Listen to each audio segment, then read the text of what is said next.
bienvenue dans North Africa Talk, le podcast du Bureau Afrique du Nord de la Fondation Rosa Luxembourg. Je suis Akram Khaliev et aujourd'hui nous plongeons dans les coulisses des relations franco-algériennes avec une invitée exceptionnelle, Mélanie Matarez.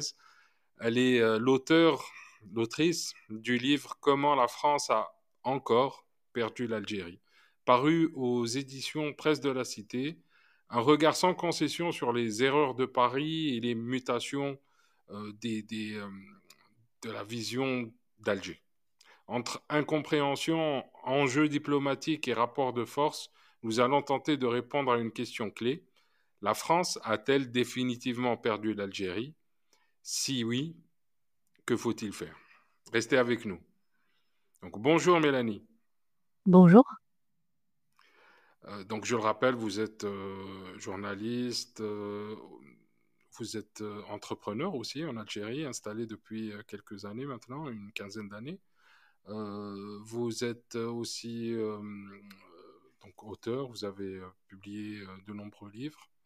Donc, pourquoi avez-vous, justement, concernant ce livre, pourquoi avez-vous choisi ce titre, disons, provocateur, et que signifie ce encore dans le contexte de la relation algéro-française?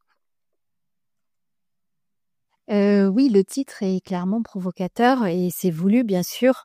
Je voulais un peu piquer les Français en disant que l'histoire se répète. Alors évidemment, je ne regrette pas que l'Algérie ait obtenu son indépendance, hein. Je le dis parce qu'on me fait souvent des procès qui n'ont pas de sens. Je regrette seulement qu'on se retrouve aujourd'hui dans cette situation, que la France ne se soit pas vue en train de perdre de l'influence, qu'elle n'ait pas eu le recul qu'elle aurait dû avoir sur sa diplomatie, sur son approche de l'autre en général. Parce que ce qu'elle vit en Algérie, c'est aussi en plus ce qu'elle vit dans ses anciennes colonies. Et ce encore, c'est évidemment le mot-clé parce que la France a perdu l'Algérie en 62 avec l'indépendance, mais en réalité, elle n'a jamais vraiment su comment gérer cette relation depuis. Et à chaque crise, elle se dit qu'elle va rebondir, qu'elle va retrouver son influence, qu'elle va retisser des liens solides et puis boum, ça repart en crise. Et d'ailleurs, c'est pour cette raison que dans le livre, je propose une modélisation de cette relation. Après la crise, donc il y a une crise qui survient, on assiste à une phase de tension extrême, ça monte en puissance, c'est suivi d'une phase de pourrissement. Et après ce pic, les tensions retombent, les signes d'ouverture sont voyés de part et d'autre, on recommence à discuter, vient la phase de réconciliation, on la formalise et tout rentre dans l'ordre. Et puis, comme depuis quelques années, il y a un déficit de communication qui est structurel, une nouvelle crise survient inévitablement. Et depuis qu'Emmanuel Macron est président, il faut le dire, cette crise éclate souvent en raison de maladresse diplomatique. Alors, ce qui est amusant, c'est que j'ai modélisé cette relation l'année dernière, au moment où j'écrivais le livre. Et je me suis dit que la toute dernière crise, depuis cet été, allait échapper à cette théorie. Parce que son démarrage était différent.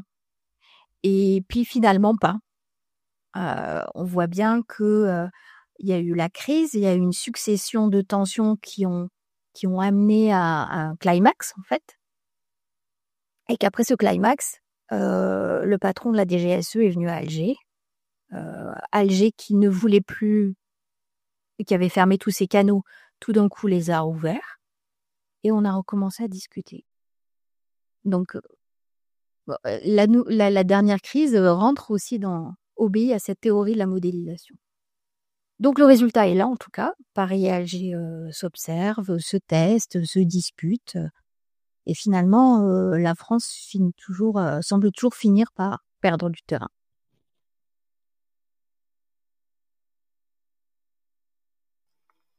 Mais donc, selon vous, Alger et Paris ont repris langue après la visite du patron de la DGSE. Oui, il y a une réouverture des canaux, bien sûr. Les canaux qui, depuis le mois de juillet, s'étaient quasiment tous fermés. Les militaires se parlaient plus ou moins. Il y avait une forme de coopération à minima qui était maintenue, mais tous les autres canaux étaient fermés. En décembre, il y a eu des tentatives de Paris de rentrer en Mais contact avec Alger et ça n'a pas marché. on continue quand même à voir.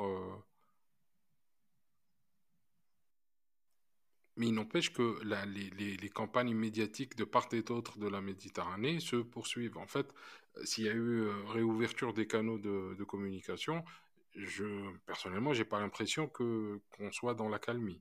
Bien au contraire. Parce qu'il faut distinguer ce qui se passe au niveau des médias, le bruit, ce que j'appelle le bruit, de ce qui se passe d'État à État, entre les dirigeants et entre les administrations. Ce sont deux choses complètement différentes. À partir du moment où on a le patron de la DGSE qui est venu discuter avec les services algériens, alors même qu'il n'y avait plus aucun signal radio depuis des mois, c'est un signe, en tout cas, d'une volonté de reprendre langue. Alors ça va mettre du temps, c'est pas spectaculaire. Et surtout, c'est brouillé par tout le bruit médiatique autour. Mais il faut vraiment faire la part des choses entre ce qui se passe dans les médias et ce qui se passe entre États.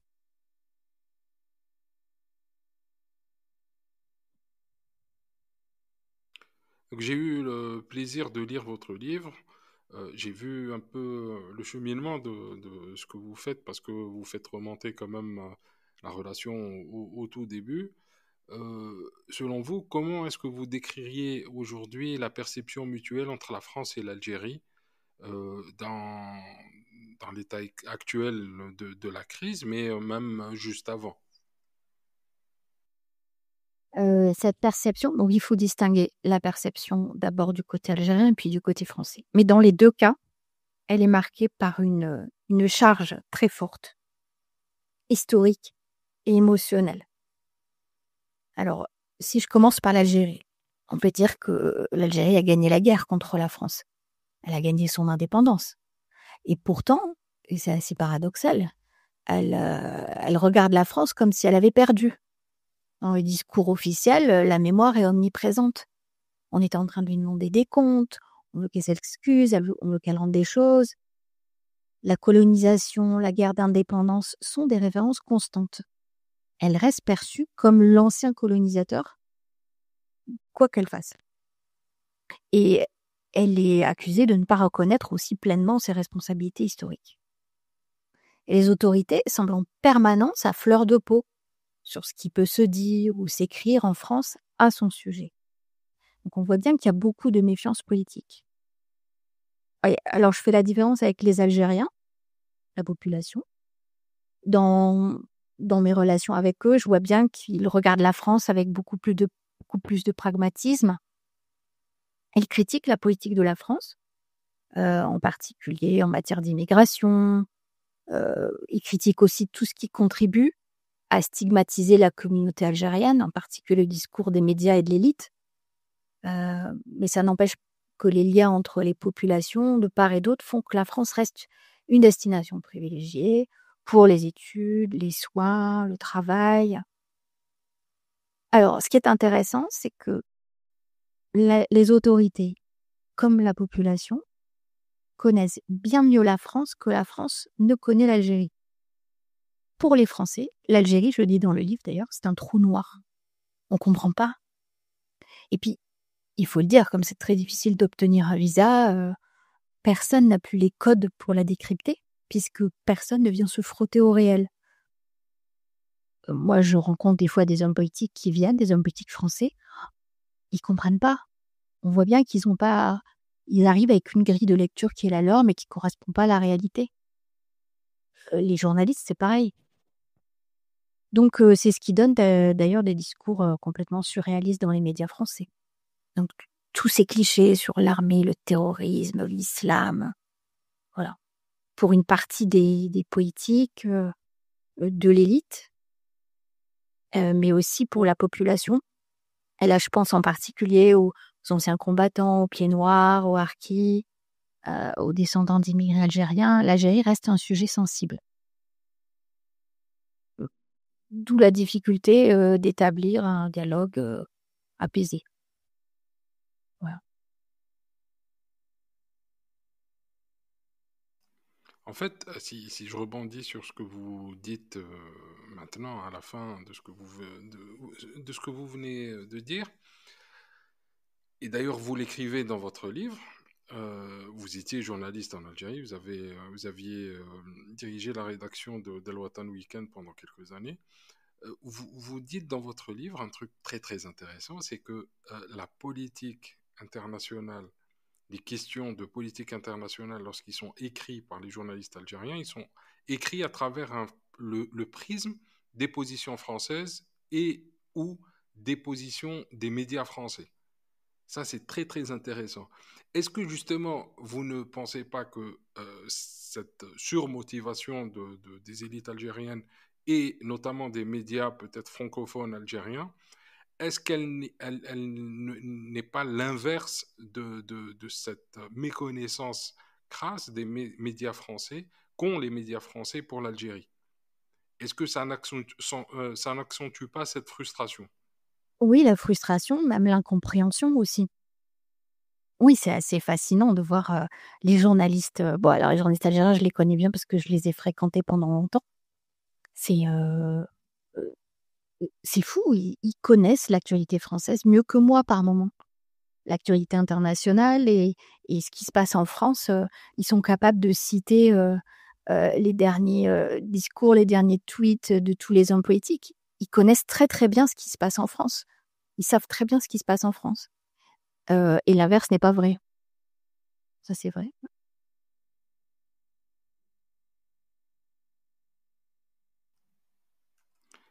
Donc, selon vous, quels sont les principaux échecs de la diplomatie française ces dernières années ou ces dernières décennies en Algérie?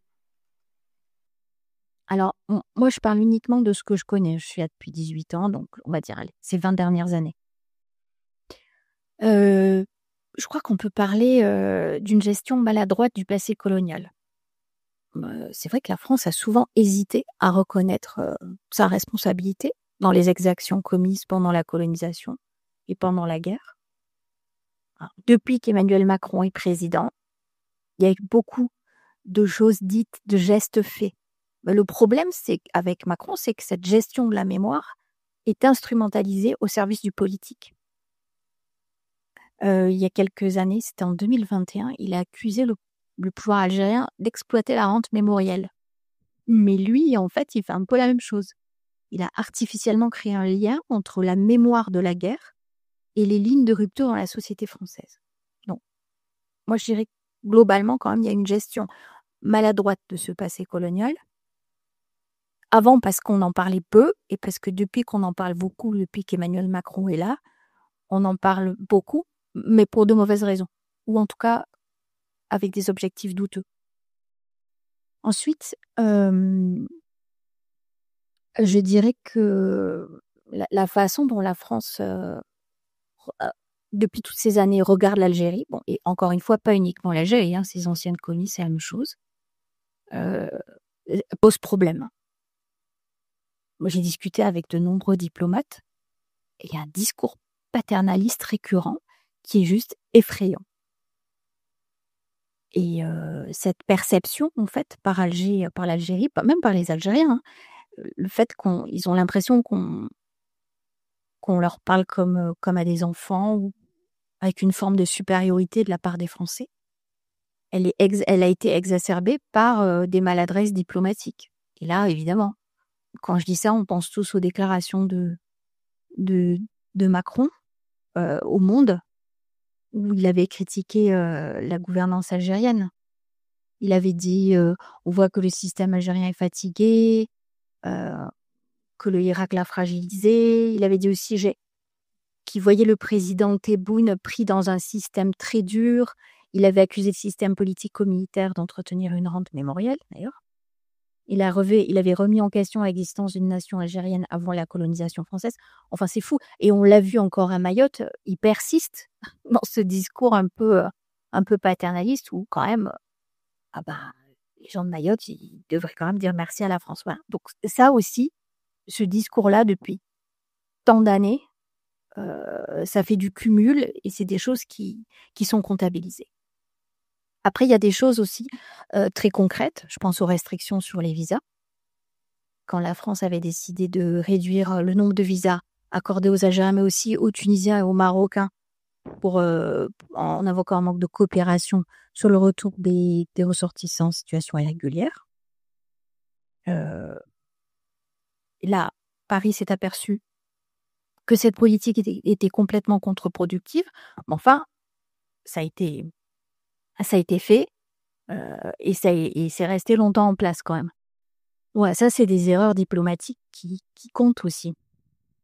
Et puis aussi, je pense qu'on peut parler de la culture, puisque maintenant, elle est considérée comme un outil diplomatique à part entière. Vous avez... oui. Et voilà, enfin, la façon dont la France a pensé sa projection, la projection de son influence en Algérie ces dernières années, peut-être questionnée, honnêtement, quand on voit quelle a été la politique des instituts français. On voit bien qu'elle n'a pas su renouveler son attractivité auprès des jeunes générations.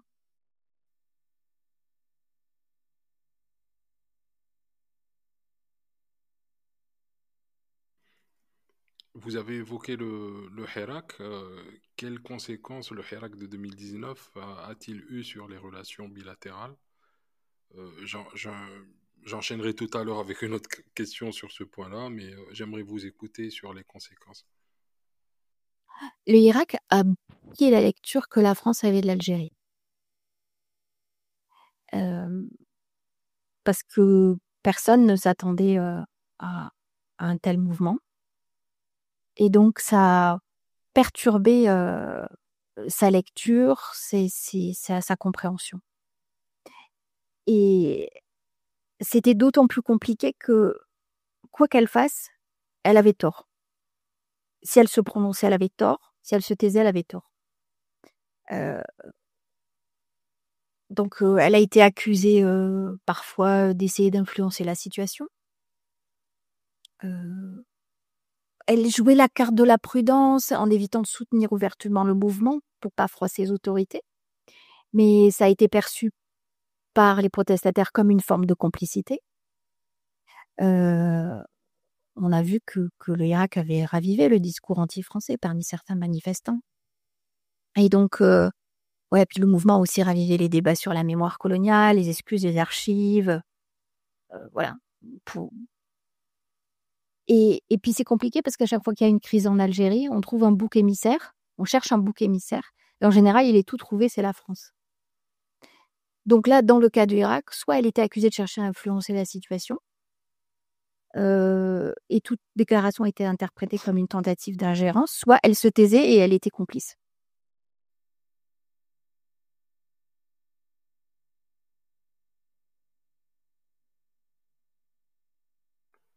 Bah justement, vous le dites si bien. euh, le souci, c'est qu'aujourd'hui, on est en train. Bien sûr, je sais que vous êtes contre le fait de commenter ce qui se dit sur les plateaux télé français à cause du niveau très bas qui règne. Mais aujourd'hui, on entend une rhétorique en France qui dit que la France devrait aider au changement en Algérie, à la démocratisation de l'Algérie, que la France ne devrait pas continuer à être un soutien pour des régimes comme le régime algérien, etc. À votre avis, pourquoi il n'y a pas eu de soutien franc au Hirak en 2019? Pourtant, il était quand même assez aisé de voir que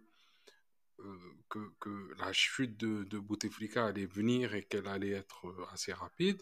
Et on a eu aussi une période de temps suffisante entre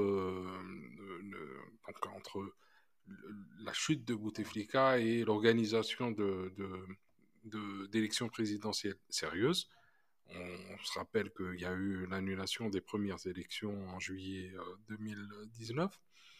Est-ce que, à votre avis, c'était de la frilosité ou vous pensez que le Hirak était aussi une sorte de modèle politique qui n'intéressait pas beaucoup la sphère politico-médiatique française? On se rappelle, on était en pleine période Gilets jaunes en France et il se peut que ça a été interprété comme étant un mouvement un peu trop libre. Est-ce que vous ne pensez pas ça? Non, je pense pas. Je pense que le silence de la France, enfin, ou son indécision à s'exprimer au moment de l'Irak est lié à la crise que connaît sa diplomatie aujourd'hui. C'est-à-dire que la France reste dans l'inconscient, dans l'imaginaire collectif à l'international comme le pays qui défend des valeurs de liberté d'expression, voilà, qui défend les valeurs des Lumières. Sauf qu'aujourd'hui, on voit bien que les relations internationales sont régies par de nouvelles règles de réel-politique qui sont beaucoup plus pragmatiques, qui sont aussi beaucoup plus brutales. Et la diplomatie française, dans ce contexte-là, a du mal à se positionner. Paris n'a pas oublié qu'en 2011, on lui a reproché son interventionnisme en Libye. Et, et c'est quelque chose qui a été vraiment... Ça a été une onde de choc très importante. Et je pense qu'aujourd'hui, elle est là et la France est là et elle ne sait pas trop sur quel pied danser. Elle se dit qu'elle doit rester proche des pouvoirs en place parce qu'on ne sait pas ce que nous réserve les lendemains. On l'a vu en Syrie, donc comment faire pour maintenir un lien avec des systèmes politiques et en même temps comment soutenir, parce qu'elle le doit par son ADN, des mouvements qui aspirent à plus de liberté. Elle n'a pas trouvé la solution. Elle n'a pas trouvé comment exprimer cet entre-deux, en fait. Et il faut le dire, c'est très compliqué.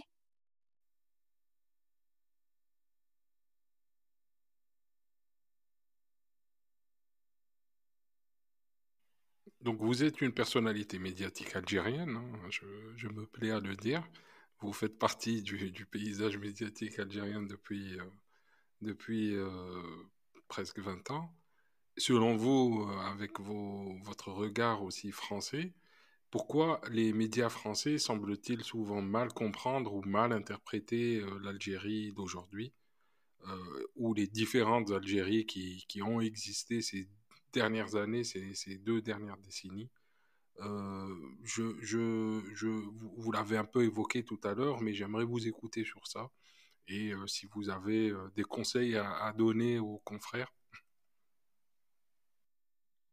Oh bah, voilà, oui, je disais tout à l'heure qu'en fait, cette méconnaissance était liée en grande partie au, au fait que personne ne vit en Algérie. Aujourd'hui, l'élite française, les médias français, les politiques français ne viennent pas en Algérie parce que c'est trop compliqué d'avoir un visa. Mais c'est pas quelque chose de récent. Ça fait déjà plusieurs années que ça dure. Déjà sous Bouteflika, c'était le cas. Donc ils se sont pas frottés à la réalité algérienne. Ils n'ont pas vu que c'était une société qui était traversée par des courants contradictoires, qui était en pleine évolution, qui avait des dynamiques à l'intérieur de cette société. Ils n'ont pas vu que l'Irak aussi avait bouleversé le système profondément de l'intérieur, qu'il y avait comme un mouvement de plaques tectoniques à l'intérieur même du système. Ce sont des choses qu'ils n'ont pas vues. Les journalistes, les hommes politiques, personne n'a vu ça, à part ceux qui viennent. Et ceux qui viennent ne sont pas sur les plateaux de télé en France. Donc, le fait de ne pas avoir d'expérience empirique de l'Algérie n'aide pas à avoir une vision juste des choses, d'une part. Mais en plus de ça, il faut ajouter la grille de lecture. Ils ont un logiciel, et ce logiciel, c'est celui des années 90, lui-même hérité du logiciel politique de la guerre de libération. Et ce logiciel dit que l'Algérie est un pays dangereux, avec des militaires moustachus en costume demi-manche, qui agitent un président comme une marionnette et qui a des terroristes dans le pays et que l'islam l'islam est de plus en plus présent et qu'on va vers de plus en plus d'extrémisme. Voilà. Et, et je ne dis pas qu'il n'y a pas une part de vrai dans ce qui est pensé, c'est juste qu'on n'y apporte aucune nuance. Et de toute manière, c'est basé sur des faits qui sont ou partiellement faux ou périmés. Donc, si on ajoute ces deux facteurs-là, on ne peut pas avoir une vision juste des choses. On a une vision biaisée de la réalité algérienne. Et alors, en plus, comme l'Algérie n'est pas vraiment championne dans la communication, pour parler d'elle, pour faire du soft power, que la véritable société algérienne n'est pas visible à l'international, voilà, ça donne ce qui se passe sur les plateaux médiatiques français.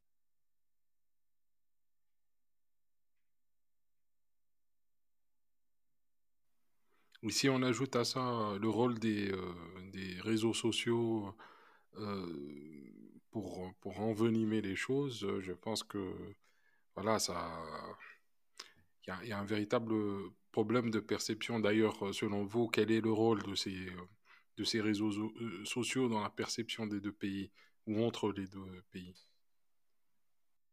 Et ouais, alors là, je suis complètement d'accord. Le rôle des réseaux sociaux est terrible. Pour moi, il est terrible parce que il accentue cette distorsion de la réalité. Et il favorise la radicalisation. Donc, on le voit en Algérie avec des pages et des comptes influents qui critiquent fréquemment la France pour son néocolonialisme, son ingérence, son manque de reconnaissance de l'histoire. Ces messages trouvent un large écho auprès des jeunes générations. Et les algorithmes comme les algorithmes poussent les posts qui sont les plus virulents, il y a une survisibilité de cette agressivité envers la France. Et en France, c'est la même chose, hein. Les discours de rejet, de méfiance envers l'Algérie qui sont liés souvent, alors pour ce qui est de la France, aux questions migratoires ou aux revendications mémorielles, tous ces narratifs exacerbent le sentiment de rupture entre les deux pays, qui encore une fois n'est pas réel. Voilà, donc moi je pense que les réseaux sociaux amplifient les tensions, en particulier sur les sujets sensibles, et ils contribuent à polariser davantage les positions des uns et des autres. Voilà.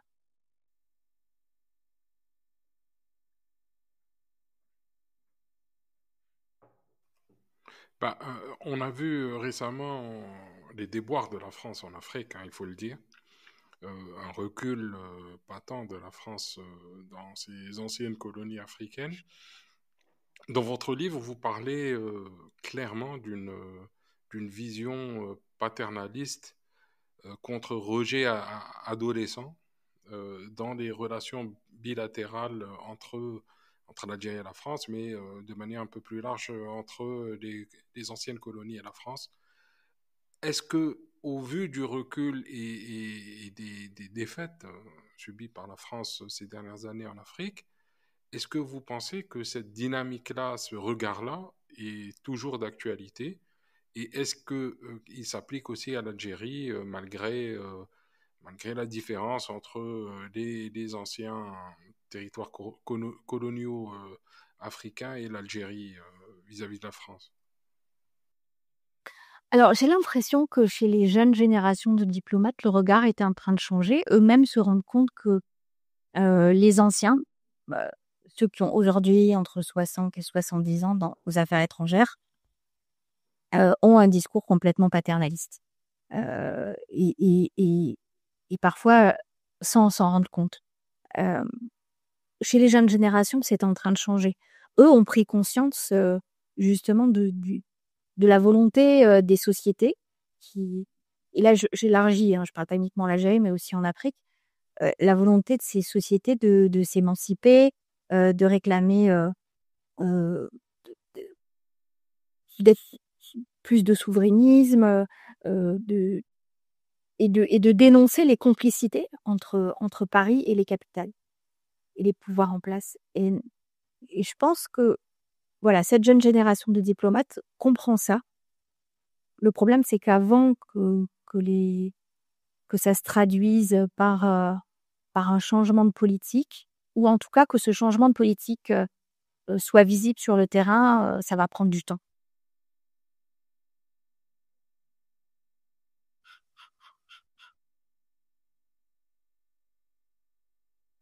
Selon vous, quelles sont les erreurs qu'a commis Emmanuel Macron depuis son arrivée au pouvoir dans la gestion des relations avec l'Algérie? Euh, je me rappelle en avoir discuté avec vous il y a quelques années, au début du mandat de Abdelmajid Tebboune.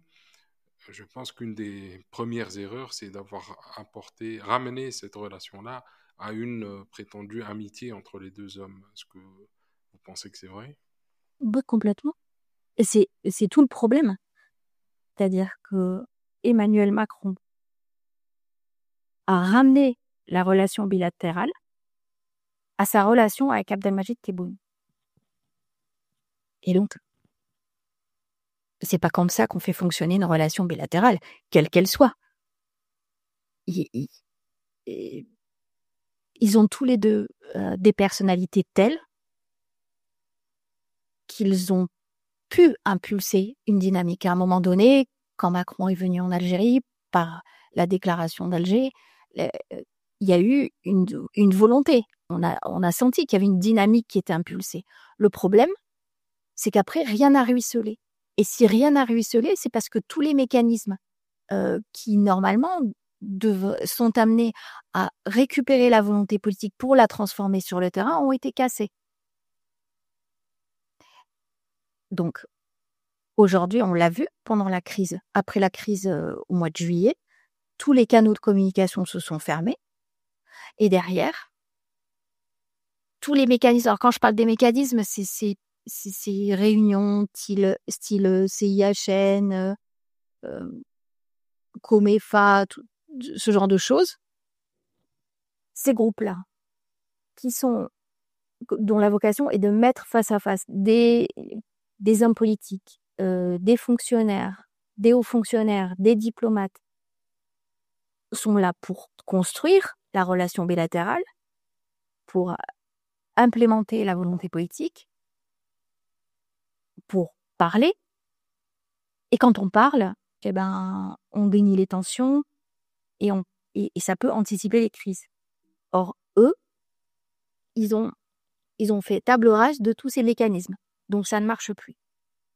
Mais au-delà de ça, Emmanuel Macron, il a fait l'erreur de croire qu'il allait gérer l'Algérie comme un tableau Excel et que sa personnalité allait aider à faire en sorte que tout allait être fluide, tout allait passer crème avec Alger.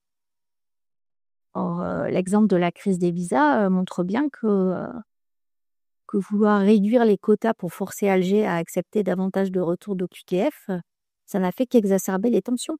Et plus récemment, l'histoire du Sahara occidental, c'est la même chose. Il sait que la reconnaissance par Paris de la marocanité du Sahara allait être mal vécue. Il va à Rabat, il parle au Parlement, il réitère sa position.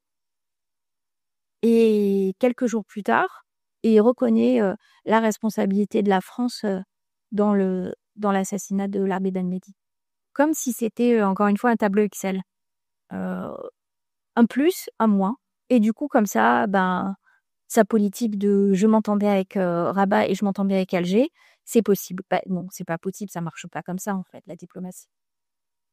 Et il a souvent misé sur son charisme, sur sa capacité à établir un dialogue direct pour résoudre les crises et pour fluidifier la relation bilatérale. Et c'est vrai que sur le papier, ça aurait pu marcher parce que Abdelmajid Tebboune, il est un peu comme lui, c'est quelqu'un qui aime pas trop suivre les éléments de langage sur une feuille, ils ont un franc-parler un peu tous les deux, et donc ça aurait pu marcher. Se parler cash entre eux, ça aurait pu fonctionner. Sauf que pour Emmanuel Macron, encore une fois, c'est une instrumentalisation au service d'autre chose. Et je me demande aussi maintenant si sa tentative de jouer sur la proximité générationnelle avec la jeune génération en Algérie, ou en disant moi je n'ai pas connu la guerre d'indépendance, je me demande si ça n'a pas été perçu aussi comme une façon de minimiser l'importance des blessures historiques.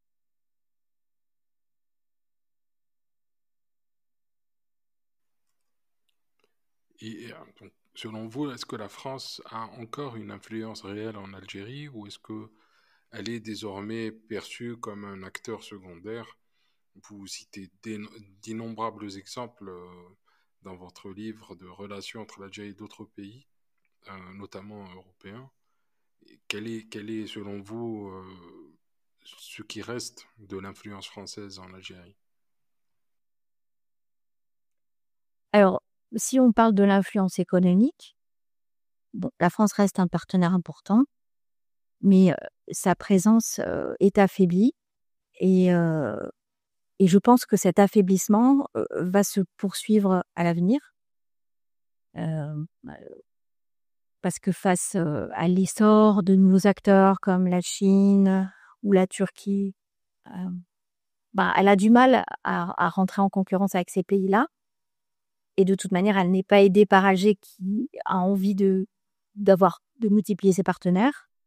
Je pense que, donc ça c'est pour l'influence économique. Pour l'influence de la langue, je pense que le recul du français va se poursuivre. Et que l'anglais va gagner du terrain. Là aussi aidé par le pouvoir, hein, Des Majestés Boun a clairement dit qu'il voulait que l'anglais devienne la langue après l'arabe. Pour ce qui est de l'influence politique, tout dépend en fait de qui va être élu président de la République après Emmanuel Macron, et puis peut-être aussi après Tebboune. Ça, aujourd'hui, on peut pas présager de ce qui peut se passer. Donc sur le politique, ma foi, c'est peut-être le seul terrain sur lequel ça reste encore incertain.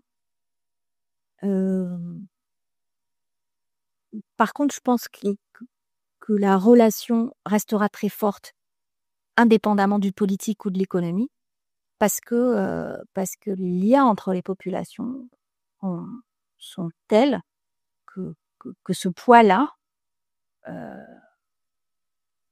maintiendra une relation bilatérale forcément très forte.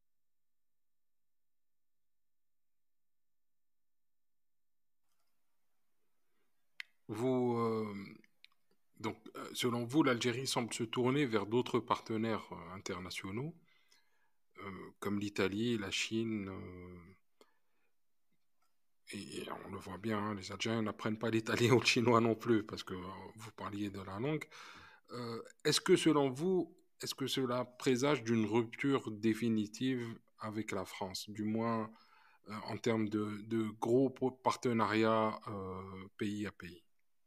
Non, je pense pas. Ce que je vous disais, la rupture définitive, elle est impossible. On entend souvent que les deux pays sont condamnés à vivre ensemble et à s'entendre en raison de la proximité géographique et humaine, mais ça, c'est de la réalité. Donc, je vois pas vraiment de rupture définitive. Ce que je vois, c'est une diversification stratégique des alliances de l'Algérie qui cherche à réduire sa dépendance vis-à-vis de Paris. Ça, oui, mais je vois pas de rupture.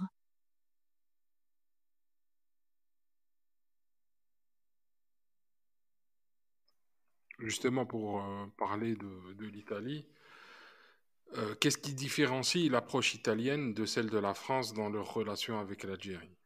Encore une fois, il n'y a pas une forte diaspora algérienne en Italie. La langue italienne est quasiment absente du paysage linguistique algérien. Qu'est-ce qui fait que Rome se marie mieux avec Alger? Bon, la situation est complètement différente. D'abord, par l'absence du référent mémoriel. L'Italie n'a pas le même passif avec Alger que Paris. Ensuite, l'Italie a vraiment soutenu Alger pendant la décennie noire. Donc il y a une relation qui est très forte entre Rome et Alger.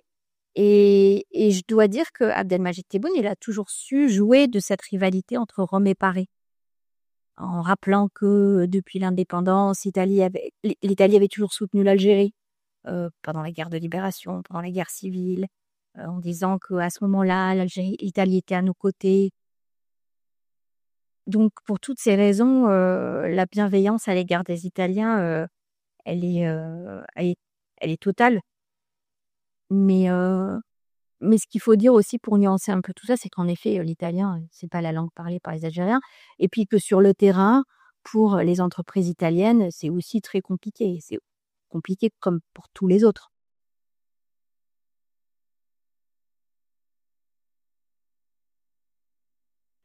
Vous qui avez quand même un pied en Algérie et un autre en France, comment est-ce que vous voyez, selon vous, la perception des Algériens de France aujourd'hui, qui sont un peu les absents de votre livre, hein, au-delà des élites, quelle est leur place justement pour construire quelque chose entre les deux pays?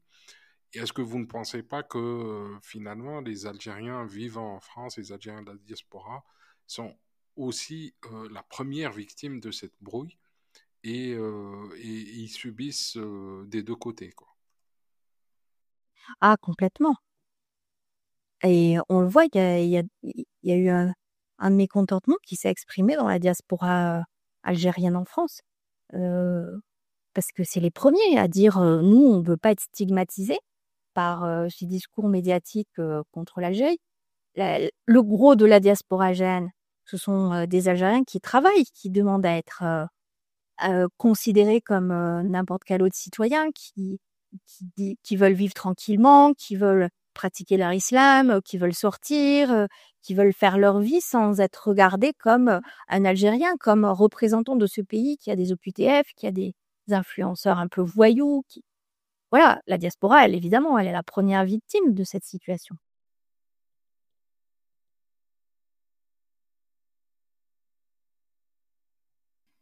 Oui. Et donc, dans votre livre, on lit bien que vous décrivez la complexité et l'opacité de la société algérienne, mais aussi du système politique algérien et économique aussi. J'ai pas Quels sont entendu les la crainte. conseils que vous donneriez? Ça a coupé, je t'ai pas entendu. Donc, je disais, dans votre livre, vous décrivez... Tu m'entends? Tu m'entends? Ah, ouais, ça a coupé un moment. Allô, allô. Ouais. Tu m'entends ou pas? Là, tu m'entends. Ouais, je t'entends. Moi, je t'entends bien, hein. OK. Vas-y, c'est revenu. Donc, je disais, vous décrivez dans votre livre un petit peu la société algérienne dans son opacité et sa complexité, mais aussi le monde politique et le monde économique algérien qui sont très durs à décrypter vu de l'extérieur. Quels conseils donneriez-vous aux diplomates français qui viendraient en Algérie, qui viendront en Algérie les prochains mois, les prochaines années, pour mieux appréhender cette complexité? Hem, bon, d'abord, adopter une posture, d'écoute et d'humilité. Ça me paraît primordial et ça, la France en a besoin, pas uniquement en Algérie, mais en Afrique, de manière générale.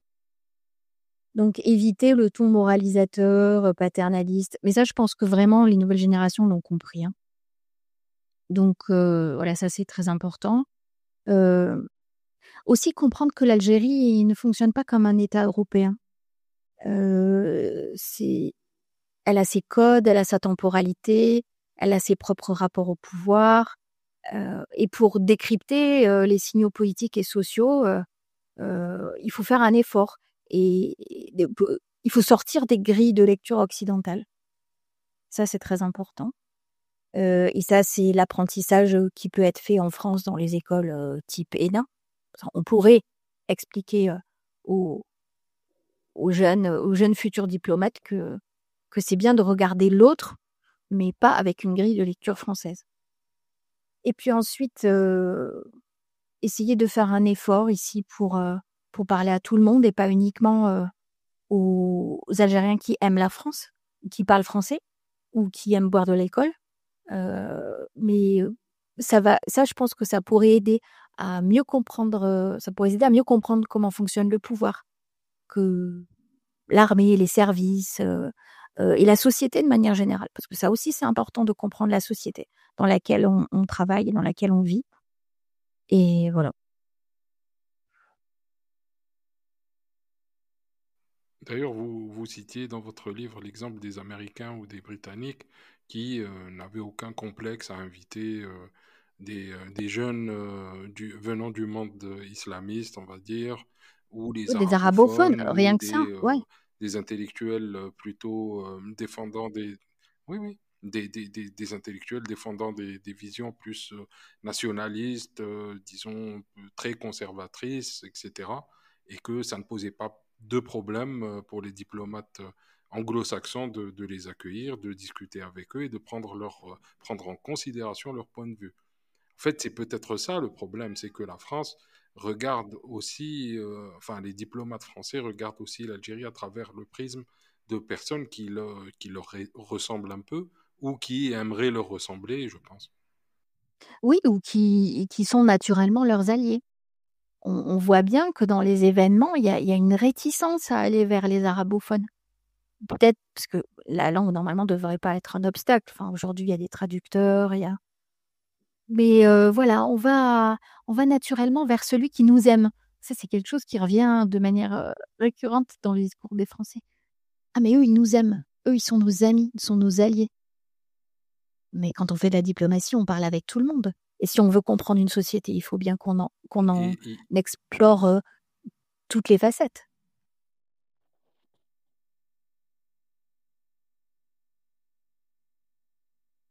il me semble aussi que pour avoir un poste diplomatique à Alger, lorsqu'on est diplomate français, il n'est pas nécessaire de parler arabe. Non, c'est vrai. À un moment donné, ils avaient choisi de valoriser ceux qui parlent arabe et puis finalement, ils se sont aperçus que ça apportait pas grand-chose donc on a à nouveau, des diplomates qui maîtrisent pas enfin c'est pas voilà, c'est pas une condition sine qua non.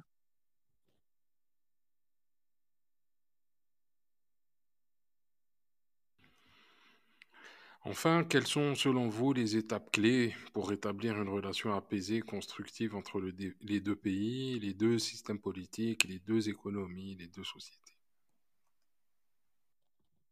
Comme je disais tout à l'heure, la priorité des priorités, c'est de, sortir la relation bilatérale de la relation personnelle entre les 2 présidents. Tant qu'on ne fait pas ça, on ne pourra pas reconstruire de relation bilatérale. Il faut remettre en place les mécanismes dont je parlais tout à l'heure. Il faut à nouveau remettre en place des instruments qui permettent aux administrations de travailler, de suivre les dossiers, de faire des comptes rendus, de débriefer. Parce que c'est comme ça qu'on construit des choses solides qui résistent aux crises diplomatiques. Ça, c'est le premier point. Euh, je pense aussi que Paris aurait tout intérêt à ne pas être uniquement dans la réaction, mais aussi d'essayer de construire, euh, de mener des initiatives sur le long terme, euh, qui permettront aussi d'asseoir une relation stable, qui ne soit pas et même si cette relation tangue en cas de crise diplomatique, comme il y aurait des projets solides, ça lui permettrait d'absorber les chocs plus facilement. Et puis, je pense à des projets éducatifs, culturels. Je sais que beaucoup de choses ont été faites, que c'est très compliqué aussi parce que l'Algérie n'est pas proactive, elle et que souvent quand Paris propose des choses, c'est perçu un peu comme une forme d'agression, mais je pense qu'il faut persévérer dans cette voie. Et ça c'est un autre point important. C'est-à-dire qu'il faut, construire sur le long terme. Il faut échapper, heu, aux logiques court-termistes qui sont dictées par, des impératifs, électoralistes en France. Heu, toutes les puissances, émergentes aujourd'hui sont des gens qui réfléchissent sur le long terme. L'Europe pense court terme à cause des élections. Et nous, il faut qu'on inscrive cette diplomatie dans le long terme. Et ce n'est que comme ça qu'on arrivera à construire des choses. C'est-à-dire que même si les diplomates s'en vont, il y aura des choses qui auront été posées qui permettront euh, de construire, de revenir, voilà. Ça, c'est vraiment important. Penser le long terme.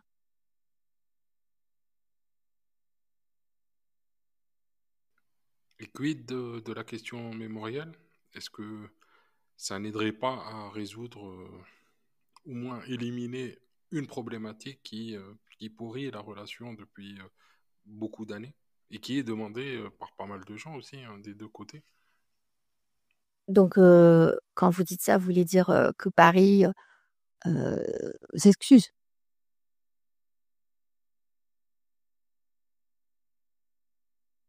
Aussi, aussi, mais que aussi l'Algérie, en fait, qu'il y ait une discussion sérieuse entre les deux pays sur cette question-là et une reconnaissance des torts. Moi, je pense que la question mémorielle, elle va rester là et que même si la France s'excusait, je ne sais pas si ça changerait fondamentalement la donne, heu, en dehors des faits que je pense que c'est encore compliqué aujourd'hui dans la société française telle qu'elle est configurée, mais mmh, je pense que la question mémorielle, elle restera toujours là parce que ce sera un levier pour Alger, pour négocier des choses ou pouvoir dire qu'elle est pas d'accord ou pour appuyer là où ça fait mal. Bon, je pense qu'elle sera toujours un peu dans le décor comme ça.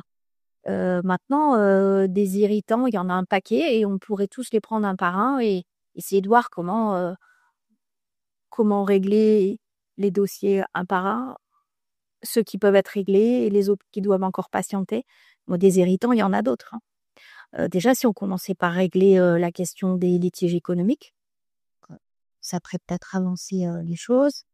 Hem, ouais, enfin, je pense, re re recréer du dialogue aussi sur cette histoire de de de de décontamination des des sites, nucléaires dans le Sahara algérien.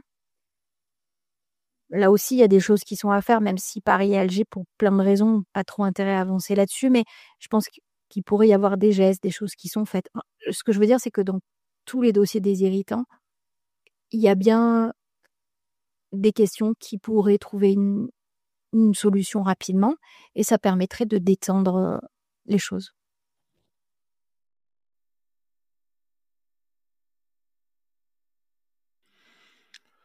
Donc, nous étions avec Mélanie Matarez pour son livre Comment la France a encore perdu l'Algérie aux éditions Presse de la Cité.